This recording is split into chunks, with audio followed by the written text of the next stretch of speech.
Hi guys, today we're going to be making a Jordanian staple, which is Mansaf. And a lot of people have a lot of strong opinions about this dish, but even though I'm a pretty picky eater when it comes to Mansaf, I can almost guarantee that you're gonna love the way my dad and my uncle make it. So first, you're gonna start off with your beef. Some people also use lamb for this dish, but you can use either. So put that into your pressure cooker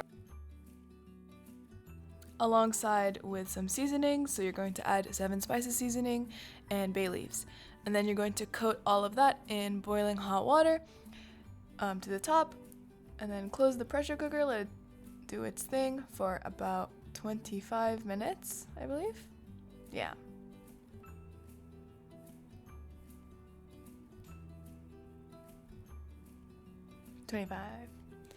Then you're going to let it, so while that's cooking and doing that, you're going to move on to making the Lebanese portion of the Mansaf, which is the whole, sauce yogurt situation. And you use liquid jameed or just jameed in general. This is basically like the starter or the base for the soup thing. I don't know what it's called in English. It's just the sauce. I don't know. And then my dad kind of eyeballs it with the buttermilk, but just make sure you make a lot. Just fill up the whole pot basically. In this case, he used a whole jug of the buttermilk. And then you're going to just food process that or blend that in with, we call it the visvist, so it does it for us. And you just, blend it. You don't mix it, it's blending. It kind of just grinds at the jameed and it makes it, mix everything. Yeah. And then you're going to let that sit, cover it up.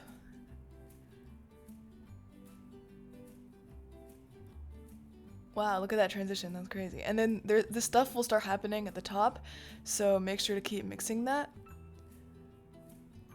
And at this point, you're going to add salt.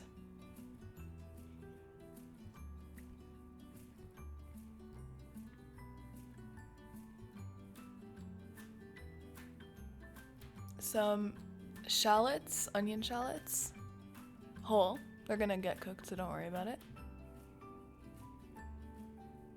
And then you're going to grab all of the meat you had just cooked. Make sure to strain that, obviously, and put each of them into this soupiness.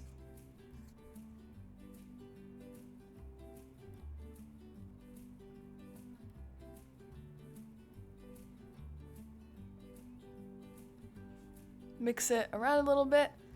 It should look super appetizing and not throw up at all. But trust me, it tastes really good at the end. Everyone jokes about, when stuff smells bad and it looks bad, but it's just something everyone loves in the end of the day. So, I don't know.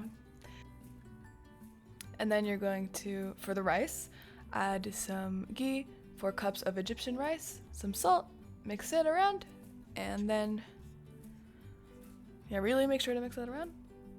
And then, going to fill that up with 5 cups of water, or just to the surface where there is a knuckle deep amount of space left between the rice, or you could be exact with the measurements.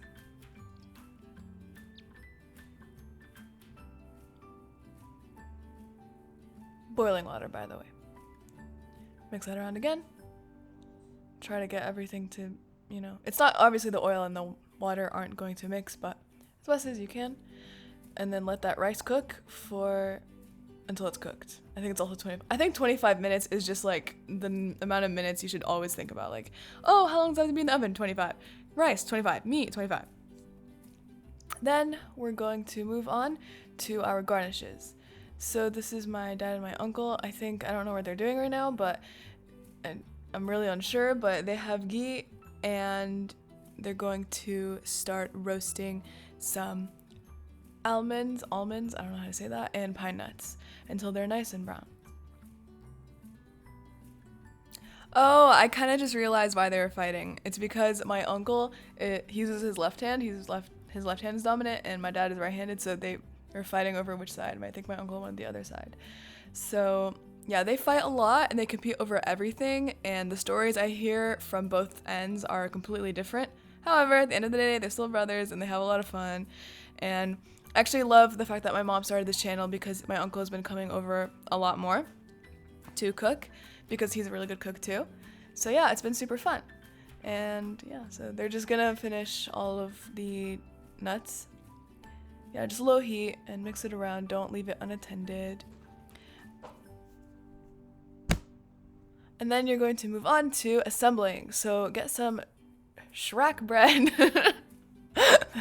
That's not how you pronounce it at all.